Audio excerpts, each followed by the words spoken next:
Happy 2016 to everybody. Welcome to Foxhole Feed, episode 32. Got a lot of news to go over today. A lot of news from 2016, a lot of news over from 2015. Let's go into some community news like we do. Before I go into the community news, like we always do, I'd like to thank everybody who supported our channel. We're at like well over 4,000 plus views, and we've only been up for a couple months. So definitely thanks for anybody who's been watching any of our stuff we posted, the Let's Plays, the podcast, the newscast. Thanks so much for that. That's definitely something that Craig and I definitely appreciate a whole lot. This is a little pet project for us. We still, give it our all when we support and create stuff and do anything like that. So your support and likes, subscribes, clicks, comments, all of those, that's very much appreciated by us. Now let's go over to some community news. We've been busy uploading a whole bunch of stuff since, last podcast. Metal Gear Solid 5 Metal Gear Solid 4 being completed on our community streaming stuff.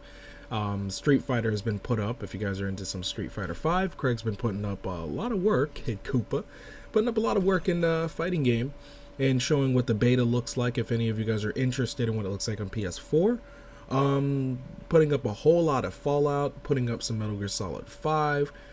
Broken Age has now been uploaded. We're loaded. We're up to like the third episode of it. Also added a new segment, which are reviews. So Metal Gear Solid 5 I've reviewed and put up, and Until Dawn I also put up. And I'm also looking to put up later Battlefront and other games that I played last year, and possibly whatever game that comes out in the next coming days, months, what have you. Let's get into some news. Lots of crazy news this year, last year. The early 2016 news is pretty magazine. We got delays, we got acquisitions, we got announcements, we got a whole slew of mess coming up. And just when you were tired of hearing about Hideo Kojima, one of the biggest stories last year, with the exception of stuff like Final Fantasy VII Shenmue 3, it's probably Hideo Kojima leaving Konami and working for Sony Computer Entertainment. Or independently anyway, in a ballpark. So very exciting news, very, very exciting news. But basically, news story comes out, very interesting, stating that Kojima cannot speak about things that happened in Konami prior to, which makes sense. This is a standard, non-disclosure clause. It's a standard, it's basically, it's a clause that is saying that you cannot speak in terms of their standard non-disclosure clause. You cannot speak about things that happen within that company just because you do not work for that company any longer. What this means is, and I know that might be confusing to some people, as a person who, I work in business, I work independently, and I've worked for retailers before, I know that this is a standard thing. If you work for any company, you may not know it, you may have glanced over that shit when they give you that little manual that says, okay, don't do this when you work here, and don't do that when they work there, whatever. But what you have to understand is that you cannot, under many, many circumstances, go out and go on Facebook and say, man, I had the shittiest fucking day at work today. Fuck this place. Fuck all these other people. You can't do that. And if you go out there and you do something like this, and let's say somebody sees that you work at Walmart and they say, oh my God, there's Tom. Tom, hey Tom, oh my God, I'm reading your Facebook quote right now, Tom. They're gonna sit there and know your works over there, and they're gonna come, Greek's manager or whoever supervises, he's gonna be like, Thomas, come over here. I saw your Facebook post. What you don't know is I'm trolling Facebook, putting in people's names, finding out who they are. This is you. This picture of you right here, this is you. I see this is you. I see this is your car. And here you are saying all this mean ass shit about all your co-workers. I don't know. People now know you work over here. I don't think I want you working anymore. Fire you. That's as simple as that. So you may, though it might be just, for the sake of LOLs exaggerating it, it's true. People have been fired for crazy shit like that. They've been fired for inappropriate quotes that they put on Twitter, inappropriate lots of things. I know people don't think it's a big deal. Somebody from Nintendo got fired for talking on a podcast regarding his company. Now, he stated his opinion, and, he made it, I don't know how clear he made it that he wasn't part of Nintendo, or excuse me, it was his opinion and not Nintendo's, but that didn't matter. They still fired his ass because they don't give a fuck. They look at it as the damage is already done. You could say that, my opinion is that of mine and not my employer, but at the end of the day, it doesn't really matter. Damage is going to be done. You're going to say something regarding gamers, or regarding the industry, or regarding publishers, or regarding anyone, and people will take that as you work for Nintendo for real, for a fucking matter of fact, and you're saying this. They're just going to equate that people at Nintendo believe in this. Crazy, yeah, but it's classic PR. They got to keep up public relations. They got to look a certain way, and I 100% understand why Konami's doing this. Period. I get why they're saying that they have this, non-disclosure clause, because if you work for someone, you know that you can't do that. I, for instance, can't go and tell you, oh, by the way, I used to work at Walmart and I know the rotation of their shifts, or oh, I know how they do their passcodes, or I know something about their POS system. The reality of it is, there are lots of thieves that steal from retail that are because they know those things. They know that information. So yeah, you can't sit there and tell people these things, and I get why, Konami is legally watching themselves, because they know that it could have been something really bad. We don't know why Kojima left Konami. We could only guess it's because, Konami doesn't want to spend no money. They want to go mobile and shit, and they don't want to do any big ass games. Or it could be because of a legitimate split. Kojima might be like they're railroading the shit out of them. They had bad practices. They're treating their coworkers like shit. Kojima could go on and, rampage, and he could destroy this company. And the thing I understand why they're doing this is because what if it's not true? I'm a big Hideo Kojima fan, big Metal Gear Solid fan, really huge one, as you guys see from the channel from last year with all the Metal Gear Solid stuff. So yeah, I'm a big fan of it. So I'm not going to sit there and say that I would agree with somebody lying about it, because the truth about it is he kind of could be. He could really legitimately be lying, and he could just say this to fucking them, up just because, and people would believe him. I would believe him. So it's why I feel that, yeah, you can't necessarily allow someone to leave a company you used to work for and basically have them get free legal reign to talk shit about you and slander you, because that type of crap could destroy a company from within. Not saying that this is what happened with, Konami, because they were already fucking themselves up anyway. Merely that if a reputable company was a really good company and this guy was just a real jerk, a real asshole, and they're like, you know what, Kurt, we did our best, and, this is not going to be a good business relationship, you're going to have to leave.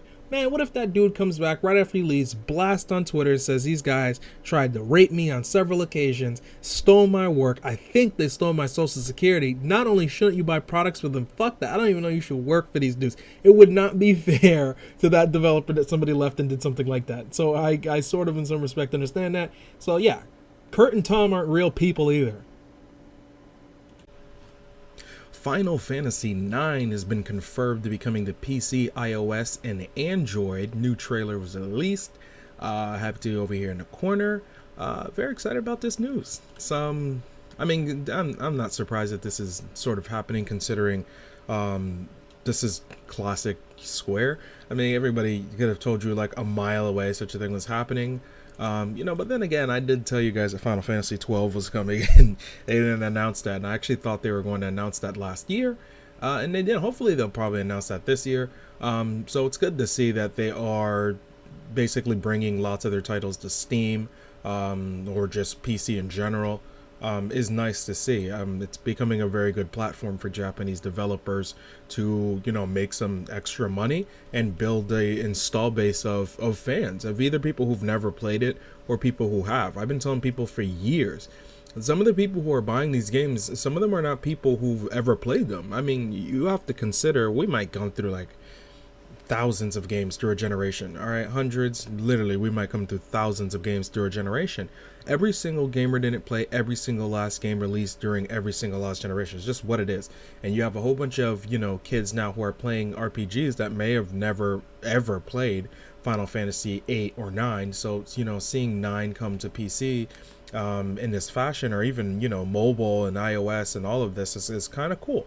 So that's great to see them seeking to make more money. This is the healthiest thing to see. I know people kind of dog on ports, and I hate that, but this is very healthy for the industry for this to happen. If you like Japanese RPGs, this is what you actually want, because it's getting more awareness out there. It's building the install base of Japanese RPG gamers. You guys know I'm a big advocate of it. You guys know I play lots of Japanese RPGs. I play lots of RPGs in general, but you know, me and Craig focus on lots of Japanese RPGs, and this is nothing but a good thing. Even if you played it, I mean, if you're gonna replay it, why not play it? You know, good looking, you know. So they are porting it, but it definitely looks like it's clearly getting, you know, it's getting PC upgrade. I would say it's like it looks better. Not like, you know, completely remastered or remade or anything of the sort, but clearly better than what it looks like on PlayStation 1. So I would say this is a good buy. They're saying 2016. I do not see a release date, but I just see 2016. But yeah, you guys keep on the lookout for that. Now, in a story that was rumored several times last year, opening up this year with a confirmation, apparently, by an entry, according to an official blog entry, that ReCore is actually coming to PC. Now, this was rumored last year. One of the developers entered something in terms of like a dev. I don't want to say it was a dev diary as much as I want to say it was like a resume or something, and it was shown that, you know, yeah, it was merely shown that the game was coming to PC. Like, apparently what he wrote was that, yeah, coming to PC. Now, this latest one shows some, you know, footage or some lineup of their holiday history, and they're showing that this is, you know, directly coming from the Xbox blog, and it's basically saying greatest lineup in Xbox history, fuels record holiday sales, extends to 2016, and in this blog post, it's listed that ReCore is also coming to Windows 10. So we weren't wrong on this. It seems like most of the titles that are, you know, coming out following year are coming out on Windows 10, with the exception of very small few. So I could see why, you know, people might be wondering, you know, what's up with this, you know, game and what's happening with it. Is it coming to PC? Is it not coming to PC? I always felt that it probably was. I always felt it probably was for a lot of reasons. I felt that it wouldn't shock me that it was coming to the PC, and that the person who was the art director or one of the artists or something, it wouldn't shock me if he was being truthful, because it's not like you're working on the game and you make that type of mistake. I actually don't believe. So yeah, be on the lookout for, I guess, a much more official announcement.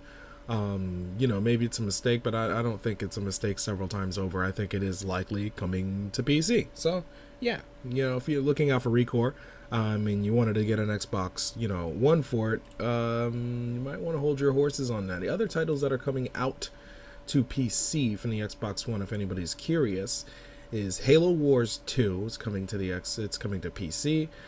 Fable Legends is also coming to PC. Sea of Thieves is also coming to PC, and as of March 2016, like what, 2 months from now, Killer Instinct is coming to PC. So yeah, lots of titles heading out to PC from Microsoft. I think it's a good thing for them personally, because it's like, you know, they need to make money, and at the end of the day, they are a company about making money. Software makes more money than hardware, so it makes sense that they go this route. And if they make more money in this route, so be it. I actually don't really think like lots of gamers will not buy Xbox One specifically because of this, because I actually don't think most gamers have the either or situation. I think most gamers are, you know, most gamers regarding console anyway, if they want to play it on console, then they have the, you know, several choices that they're going to go for. And I don't think ReCore being on PC says to them, oh, don't buy an Xbox One, as much as it says if you have a PC, just, you know, keep your PC. And even that may not be 100% true. Somebody may want to play it on console even if they own a PC. They may not even own a PC powerful enough to, or they may not have Windows 10, or there's lots of situations that may come up. So I don't think this is going to hurt them that much. I mean, it might hurt like people like Craig and I, which we own PCs and, you know, consoles and handhelds, and we own a whole slew of systems. So I would say it you know, we're the factor that I would say in the most part hurt Microsoft in this, but not that bad. Consider we're still giving them money when the game releases. We're probably going to get ReCore and Sea of Thieves and some of the games that spark our interest that they release on PC. but it's not really gonna hurt them. I mean, they're gonna still make money from us, so this is a win-win for everybody. Let's not get all doom and gloom, as you know, this helps everybody. Now, Tekken 7 made a huge splash at Sony's Paris event this year, or last year, excuse me, keep forgetting first day 2016 here. But they make a pretty big splash, pretty shocking, somewhat shocking I would say, but yeah, it's not shocking. I was expecting, I think we all knew Tekken 7, we all knew Tekken 7 was coming, that's shocking to no one. But Tekken 7 gets a nice interview here of PlayStation Lifestyle, talking about the Unreal Engine 4, talking about the launch, and talking about new features, and I'll just skim through some tidbits that I sort of liked. Now, PlayStation Lifestyle asked him and says, with the upcoming Street Fighter V, the genre is witnessing somewhat of a renaissance, which I agree. How's it been for you to continue such a classic franchise in the PlayStation 4? Now, he states that we haven't really got to PlayStation 4 yet because we were still working on the arcade version. When he says we released Tekken 7 earlier this year, and now we're just announced the Fated Retribution update, which they've always have updates for Tekken, which is going to hit arcades later this year. We haven't announced the date yet, but after all, the content is on its way to console. So he goes on to talk about, you know, the content's on its way, that, you know, they're still adding content before they port it, which is technically trying to say that, you know, we're probably not going to see Tekken 7 possibly until early next year, maybe spring 2017, because it sounds like, I mean, if this Fated Retribution update is coming out, let's say mid this year, I would assume that it still has to get created on PlayStation 4, unless they're doing it simultaneously. It could still technically be the ending of this year. Now, he states during the sequel, the arcade allows you to introduce Tekken 7 to an audience who perhaps slightly more hardcore than the console audience. How do you see this? You know, and one of the director, you know, Tekken developer states, I wouldn't necessarily say the audience is more hardcore. He states that, you know, Tekken fans come, you know, through all passing installments, they get, you know, new influx of fans. And he says, but not everyone is a Tekken fan from the very beginning. Which I like, you know, I think it's good for them to sort of stay that way. I mean, not everybody is going to be a hardcore. I've been playing Tekken myself since the second game, but it's like played a little bit of the second, played a little bit of the third. I didn't care for Tekken 4 or Tag Tournament. Tekken 5 was probably when I really got back to caring about that game. Sunk literally well over 200 to 300 hours in that game. In like 3 different versions. I bought all 3 versions of Tekken 5. So I understand what he's trying to say here. He's not trying to alienate it only to the hardcore. Now they go on to talk about the Unreal Engine 4 engine. You know, goes to ask them, you know, how difficult it's been for them debuting on a brand new, you know, or different engine that they're used to before. And he makes it clear to state that they're only using it for the graphics part of the game. But he says the underlying script that handles the game itself, the internal architecture, is still very much theirs because that is something they're familiar to work with. But they did want to use a brand new graphical engine, clearly to give the type of graphical effects that fans have been used to with the Tekken series. Tekken has kind of been known for being a very good looking fighting game. And of course they want to deliver that the best they can, and what I've seen looks absolutely amazing of Tekken 7. So look out for Tekken 7 coming to PlayStation 4. I want to say ending of this year, hopefully, but I might put my money on spring 2017. I'd be happy if it was ending of this year, fall 2016. I'd be very happy. Now, it would not be a 2016 newscast Foxhole feed if I did not tell you guys about some damn fucking VR shit that's going on. Now, Insomniac Games, good company, independent company, made Ratchet and Clank, Resistance, Fall of Man series, and that horrible game Fuse, which nobody really wants to talk about, Sunset Overdrive, quite a few games. Now they're making a VR game called Edge of Nowhere, coming to the Oculus Rift, and it's an interesting article. You guys take a read over here. VR Focus does it. They do some pretty good articles, and Now, they state that they believe that the horror genre could see a big resurgence from VR, which I fully 100% believe. Just added with the immersion that you sort of get with it, the isolation you get with it, it's happening, and I believe it's going to be a big deal. Now, with games like PT, one of the developers from Insomniac states, I played PT, I loved it, but scared the hell out of me. He says that I can't imagine that in VR. I'm nervous about actually giving people heart attacks. Now, he states that they have gone great waves to essentially figure out ways to not have, it be as scary. They've included in their development to not do something like that, to not hurt people.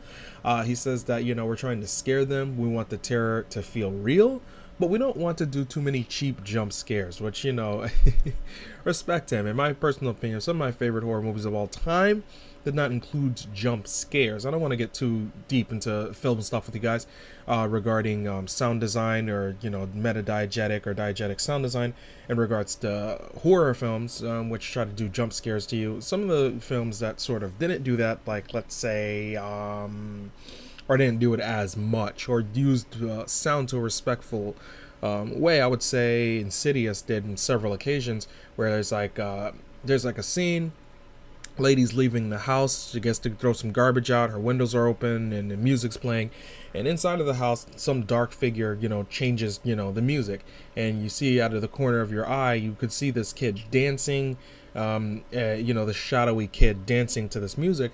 It's scary because there is no jump, there is no warning. You just know that that doesn't belong there, thus giving you the scare. And I believe that's feasible to have such scary things in VR, where you make the character familiar with their environment, familiar with what they know as normal.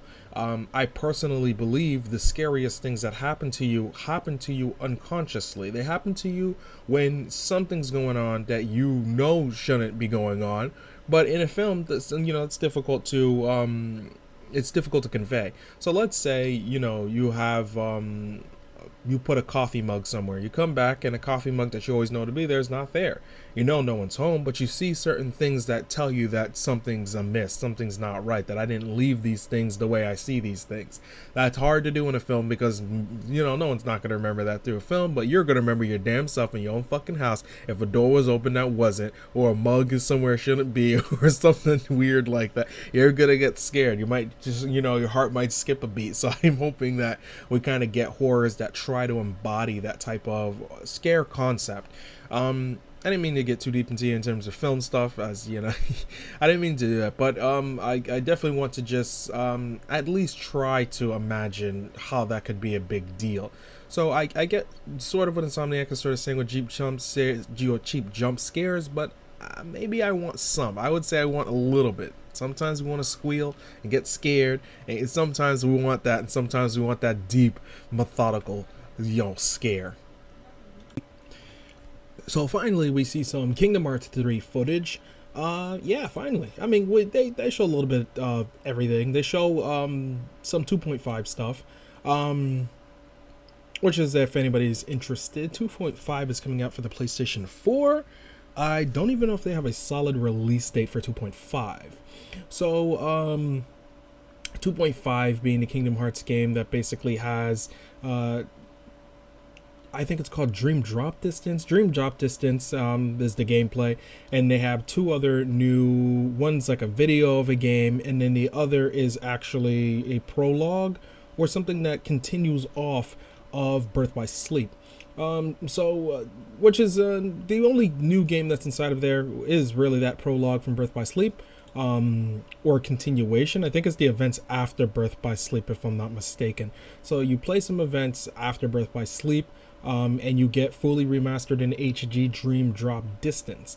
Now on for the Kingdom Hearts 3 footage, which I know is more interesting than those. I don't know too much about Dream Drop Distance or anything of the prologue, as I'm not sure many people do. Now, she looks really good. Graphically, it looks very impressive. It seems to take art direction still from the previous Kingdom Hearts games, so they're not really changing anything like that. They look to be meshing in some realistic stuff in regards to grass with water, but even those look like stylized the way they sort of were in those first two games. What I'm liking the most really is the particle effects. They have really cool looking particle effects, and like when he's hitting them, there's all these stars and other things coming out, so they do a really good job of embodying that sort of feel from the first two games. I'm definitely liking some of the new gameplay stuff. Like there's like a little thing he has where he kind of gets in a fixed mode in third person and he like shoots something out, so which is like new. I've never seen that any of the previous games. So I'm liking some of the new gadgets and toys he has where he puts on these weird like goggle things and like shoots stuff. So these specials look pretty cool. So excited for it, hoping that, you know, we get a, you know, announcement soon. I'm actually assuming spring 2017. I'm truly expecting spring 2017 for this title. I don't see this title being anything this year. So 2016 is already shaping up to be a pretty big year in terms of buyouts, in terms of acquisitions. Last year we saw some pretty big ones. We saw Activision purchasing King, one of the biggest acquisitions to date in gaming. And now, you know, Activision is making headlines once again. First of the year, Activision is making big ass deadlines. Now, Activision Blizzard has now purchased majority shares of MLG, Major League Gaming. So the board of directors approve the purchase of majority assets for Activision Blizzard. They say a large majority of the assets in exchange for $46 million. So Activision pays $46 million for majority assets and majority shares, what have you. So now they own a majority of this company. So I mean, what does this mean for Major League Gaming as a whole? I mean, in my personal opinion, this goes to show you that it's like this is almost like equivalent to like the Heat owning majority of the NBA or some shit like that, like Miami, Pat Riley going out here and trying to purchase the majority of the NBA.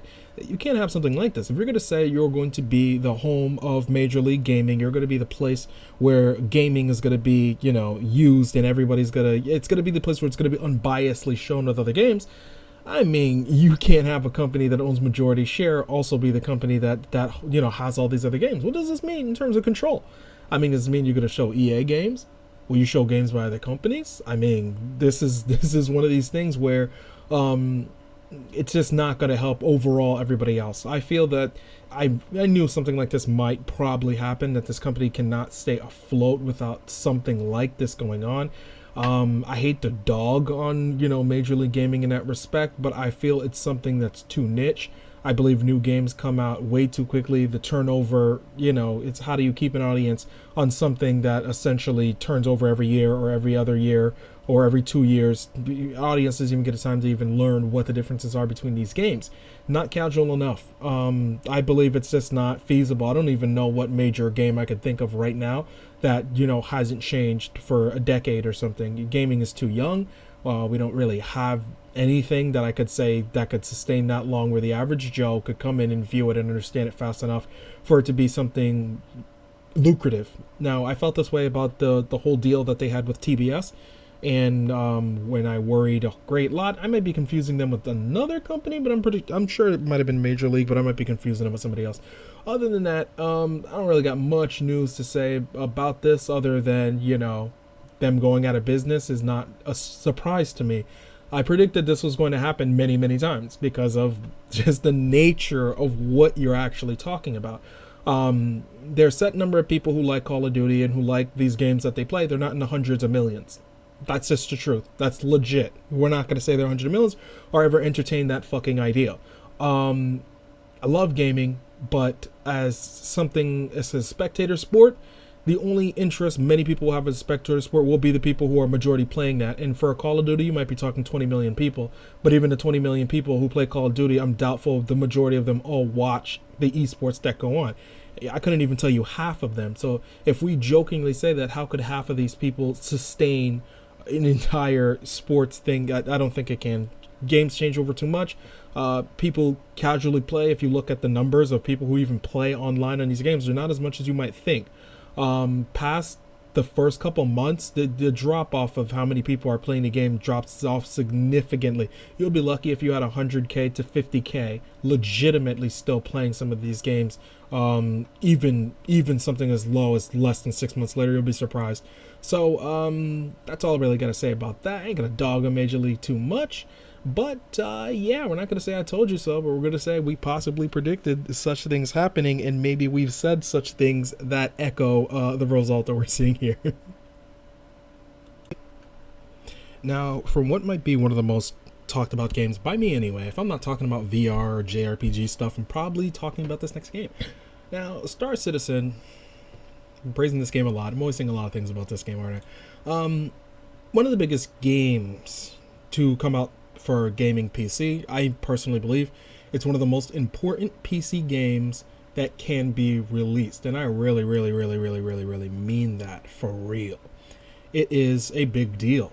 The success of this game would be a big deal for lots of reasons, to show that AAA games like this can be created on PC, and to show that the only way of doing them to even make any profit or money is through crowdfunding, that the audience isn't big enough for such a thing to happen, and that you kind of have to, really seek funding elsewhere. Publishers won't support things like this.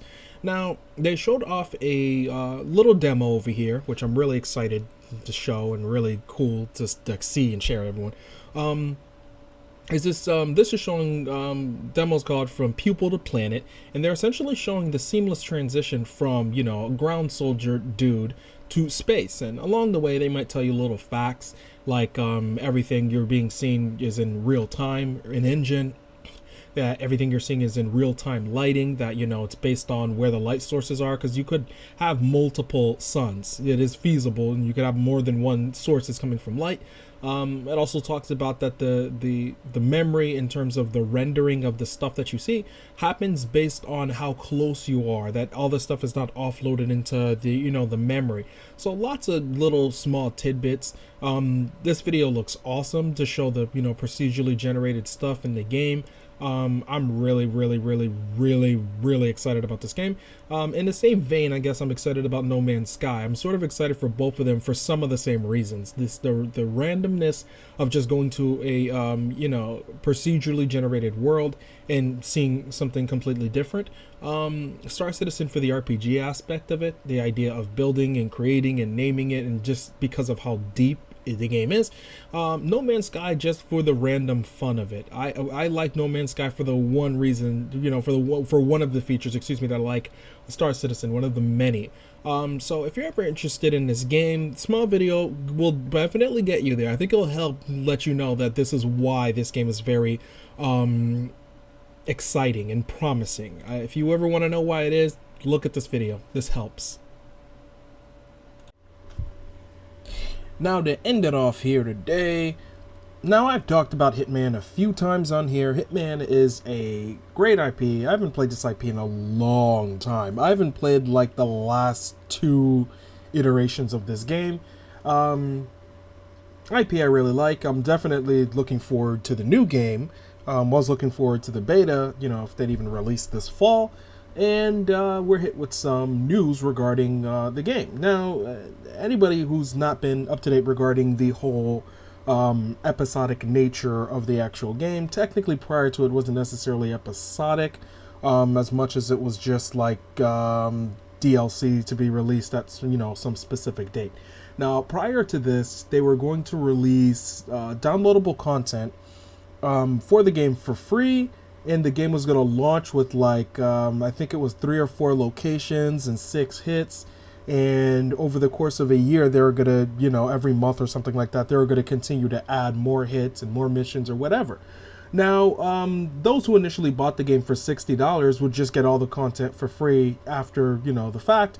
And that was it. Now, I was okay with this because 6 hits is not that bad. This is still a new Hitman game. And because of how open it is and all the other choices and stuff they have, I could sort of bypass there being 6. And I'm sort of okay with more, missions to be added for free for an entire year. I'm actually completely fine with that. As I don't believe the number of hits really means much in a Hitman game. There's a plethora of ways you complete them that I don't know if that accurately represents the quality of anything. I don't know if it accurately really represents the value of what you get with a Hitman game. I don't know if it represents that well. Now, game was supposed to come out fall, got delayed, and now it's supposed to come out in March. And now, apparently, they're fixing some things up, and accordingly so. So now the game is fully episodic in regards to it's going to have content that launches, later on after the fact. That you're still going to get a lot of these things, but clearly just month after month after month after month after month. Now the game is going to be launching March 11th, and the first thing that's going to be launching it's going to be its prologue mission in France, location in Paris, France. In April, they're going to go to Italy. In May, they're going to go to Morocco, and so on and so forth. They even looks like they have Japan is actually happening later in 2016 as well, along with live events and other planned content in terms of monthly updates. Now, the thing that's really a bit different with this, disregard really what's coming month to month, is really its pricing skew. So its pricing skew has been fixed, which I'm actually happy they fixed it, because though I didn't mind paying, $60 for 6 missions, I actually don't mind that too much. Merely that you don't know how long these missions are. You don't know how much value they hold. How many different times can I try to do this? You don't know. So because of that, I don't really know. So $60 is okay for me to pay. Many other people may not be okay paying that. So they have several price packs, which I love that they do this. So the intro pack, which contains the prologue and contains the Paris, is $15. The new locations after each iteration is going to be $10, and to upgrade to get the full experience, everything after the fact, is $50. So you could buy it for $15 and then get the rest of the stuff for $10 each, or you could basically pay the $15 and never play it if you don't like it, or you could get the full on pay for the upgrade pack or pay for the full $60 and just wait for all the stuff to release. So I like the sort of method of pay, if you will. So lots of people are sort of dogging this in regards to it being episodic, and they don't like it, and they everyone's sort of scared of new things. Let me sort of kind of open you guys up to the importance of something like this. Consider you don't even need to buy this in March. You could just buy this at the ending of the year. The things they can't add into the final thing right today or something like that, of course, clearly not the levels that they're working on right now, is the live events and the user stuff that people will actively seek to change. So they definitely look like they're going to be taking user feedback into the case in terms of the missions and areas and locations that they want. So if people are asking more for a location, or they're playing a hit more, or they're doing something in the game more, this allows them to alternatively change what that is mid-year to make it work with final stuff that comes out at the ending of the year. That's not a bad thing. That's a good thing. That helps you, the consumer. Users are playing it to help tell you what's wrong with it. That's why wait for the next Hitman game. Why wait 3 years later to find out, yeah, some guys told us they hated this, so we went back and changed it for the next game. Why should I wait 3 years for changes that are happening right now? And this is in the key design process of them creating the game. If something's not right, if something's wrong, if the community is sort of demanding something specifically, allow those things to sort of happen naturally, and it should influence clearly the development of the game. This is only to help the end user, which is good. So let's say you've never played Hitman before. Why should you at the ending of the year pay $60 for a game you've never played before? You could pay that $15 for the prologue and the Paris levels, and you can find out whether you like those first couple hits. If you don't like those first couple hits, you're going to say, you know what, this game's not for me. Fuck it. You only wasted $15. You didn't waste 60. So to the deep Hitman fans that really, really love the series, wait till the ending of the year. I look at it as no one's putting a gun to your head and telling you to buy this in May. You don't need to buy this in March 11th. You don't need to buy this in March. Like, I know a lot of people are like, oh man, why can't they just, make the full thing? First off, they're already making the full thing. That's, completely irrelevant. And second off, why do you have to get it in March? I mean, if you want to play it, ending of the year, play it ending of the year. I don't really see this as a big issue in that regard. I think this is a good thing in terms of pricing, and I think it's a good thing in terms of trying to figure out the install base. Consider, let's say, Resident Evil Revelations. I bought Resident Evil Revelations 2. And that game was episodic. I didn't buy it through the episodic format as much as I actually bought Resident Evil Revelations 2 as a final thing. I bought it when it was disc-based. I didn't, look up the videos and go to play it and wait for it. There was no waiting for me. Waiting for me is almost essential, like you if you're waiting for a game. We're all waiting for games, okay? If you're a gamer, you wait for shit. Shit comes a long time. You wait for it. It's what it is. So you're out here waiting forever for a game to release. And that's normal. So if it does release in an episodic format and you have to wait a couple months, until it's finally released, or a year, who cares? You've already been waiting a long ass time anyway, so why pay for half a product? You have the choice to wait. That's not something that I believe that's wrong with the company. That's not wrong with you. You choose that you want to experience it in that way. I like that there's an option to say, let's find where our real core install base is. These dudes who are buying this game at $60, we don't know if they like it. We don't know if they hate it. Resident Evil 5 is a great example of this. This game went on to do 8 million units. Okay, went on to do huge millions of units. I personally hated Resident Evil 5, and I owned that game day one.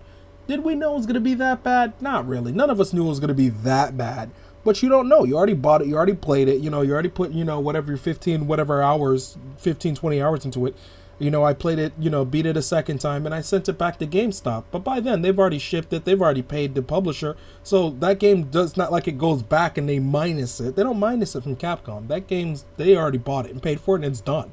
So consider my purchase of that game. I was displeased, and I sent it back, and I ended up purchasing another game with that money. But my name, me in general, my money contributed to that 8 million.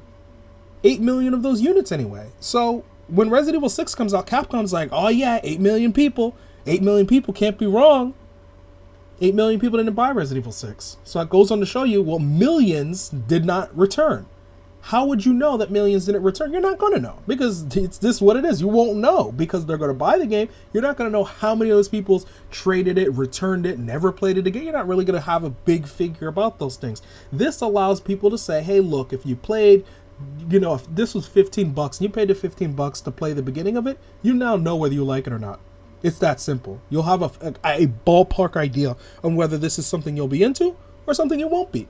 That's a great thing for the industry. That's the fabulous thing. Or consider games like Telltale. I bought, the first episode for $5 because I was like, I played the demo. I loved the demo. And I was like, you know what, for $5, I'll buy it and play it for $5. For $5, if I don't like this first episode, it's whatever. Who cares?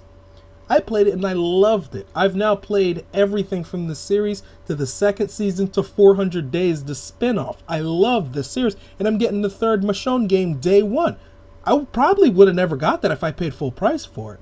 But that $5 let me welcome into it and let me get that small taste to say, is this for you, is this not for you?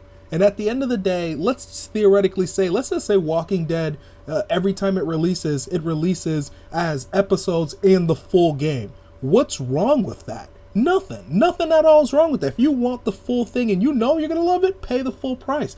But I believe paying in those chunks makes sense for consumers. It makes sense for the publisher. Everybody wins in this regard. So the naysayers, don't worry about it. It's like really think about what's happening. It's not going to hurt you that much. I don't think it's going to kill you. That's all I really got to say regarding episodic content or episodic games in general. I don't hate them. There's nothing really wrong with them in general. I find that if you don't like it, you don't necessarily need to even buy it in that format. Now that I think about it, I bought many games episodic that I didn't buy episodic. Consider season 2 of The Walking Dead. I paid everything full price, and clearly I had to wait for them to release, but I was glad to give them all my money and just wait for them to release because I knew I was going to buy all of them and I knew I was going to play all of them. This is what it is. You could wait for them. Some want to wait, some don't. And that's completely fine. That's up to the user. But the option is a great thing, and I think that this is depending on how Square does this could be a great initiative to another format in which we could purchase games. This is something definitely needed with the high cost of gaming currently. Well, this has been a pretty meaty episode. I didn't mean to go too long into certain subjects. Been a bit of a meaty episode of Foxhole feed. Click, like, comment, subscribe. Definitely thanks for all the support. And yeah, that's game.